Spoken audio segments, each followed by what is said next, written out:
kabayan, magandang araw kabayan. So, ang gagawin natin ngayon kabayan ay Volkswagen Tiguan. Yan, tama yung kabayan, ay tama yung pintuan. Nakuha na natin kabayan. Binutasan natin yung loob kasi tingnan natin yung loob. Wala eh. So, kailangan butasan natin yung gilid para dyan tayo magsikot-sikot na lang. So, dyan, liliha. Liliha na natin yung kabayan, no? Tingnan mo. Ganun lang kasimple. Tapos, patong ng pasilya agad. Iba yung tama ng kabayan ha, kasi buwan, iba yung tama na yun. Mayroon tayong panglihan na paraon kasi pakanto yan eh. Tapos wala, okay na, akala natin okay kabayan, mayroon lang tama doon sa taas kabayan, nakita natin no. Tapos masilya tayo ulit yan, hindi na natin na-video, masilya tayo ulit kasi may tama doon sa taas. Pero yung kantuhan naman, okay na yan kabayan kasi isitin natin yan, katulad yung kapantay no, diba? So kaya, nilagay natin yung bagong buwan molding, okay na yung city na yan, diba? Pero dahil nagdagdag na tayo ng ng masilya sa taas. Tapos pagtanggal naman ng handle, mahirapan talaga pagbaguhan pa. Pero pag masanay na, okay na yan.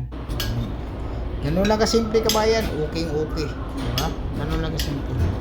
Ayan, tapos ng pinturahan, titingnan natin kung okay ba, okay yung trabaho.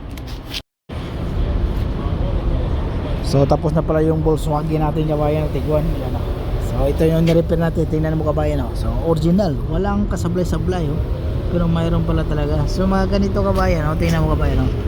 Yung normal yung kabayan, paglagay mo ng primer, dapat mahaba yung pangliha mo. Ganyan kahaba, yung mahaba para pag ganun. Pagkatapos primer para walang manglunyaring niya. Kasi papatay na yan sa kuwan eh. Yung papatay niyan, yung primer na eh. Kasi hindi maiwasan talaga yung ganun eh. Pero okay na yan, hindi halata yan. So ang paglagay naman ng buwan ito, yung handle o sa pagtanggal, saglit lang dito tanggalin kabayan.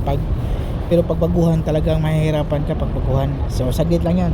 Tingnan mo kabayan, no? Pag hilahin mo ganyan dito, papasok to. Pag maglagay ka na kabayan, kailangan nakalabas to. Pag at kunwari ilabas ko yan, ganun mo lang to. Yan o, hilahin mo yan ganyan. Yan o, hilahin mo to. Yan, pag mahila to gagamitin natin yung letter L. Ito, mahila yan, di ba? Yan, mahila yan. Ito. Masok siya, masok. Pag maglagay ka na ng handle para sigurado, pwede din ganyan kasi papasok to papasok to sa handle ganito. Yan, pwede na malak yan yung pintuan na yan. Pag itaas mo kasi yan, hindi malak. Ito lang. Ilagay mo natin to. Pakita ko sa inyo lahat para matuto rin kayo. Kasi ito kadalasan mahirap to mahirapan yung baguhan nito. Mahirapan maglagay pag bago ka lang. Pero pag masanay ka na sa bukas ng Volkswagen, pagtanggal, hindi ka na mahirapan. Dulo to. Ito kabayan. Dulan nyo to. Tanggalin natin ito. Papasok natin yan dito.